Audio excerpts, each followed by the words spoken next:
जय श्री राम मित्रों। अत्यारे આપણે સીએમ ભાઈ આવી ગયા છે। હવે આપણે ઓલો ઘોડો સાફ કર્યો તો હવે આ બાજુવાળો ઘોડો સાફ કરવાનો છે, તો ચાલો કરીએ કામ।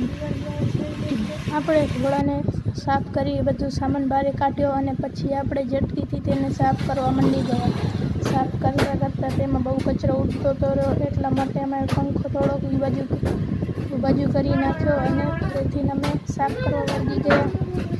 અને તમે એને સાફ કરતા બહુ વાર થતી હતી, એટલે મેં થોડાક જલ્દીથી કામ ચલાવી અને વિડીયો ફાસ્ટ કરીને જલ્દી થોડોક કરી નાખ્યો। હવે તમે જોઈ શકો છો આવું કંઈક અમે સાફ કર્યો અમારો ઘોડો। હવે તેમાં માતાજીનો ફોટો પહેલાં રાખશું, પછી કૃષ્ણ ભગવાનનો ફોટો રાખશું। હવે કૃષ્ણ ભગવાનનો ફોટો રાખશું।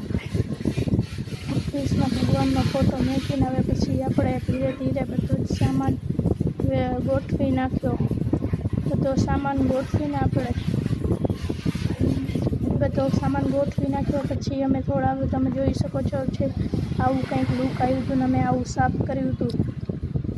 પછી અમે બોવાર કાઢવા વળગી ગયા। બોવાર કાઢતા અમે પૂરી દુકાન પણ હવે સાફ કરી નાખી। બહુ જ કચરો થઈ ગયો હતો, એટલા માટે અમે દુકાન સાફ કરી નાખી અને પછી બહાર ગઈ અને દુકાન સાફ કરી નાખી। પછી હવે અમે બહાર ગઈને દુકાન સાફ કરી નાખી। જય શ્રી રામ।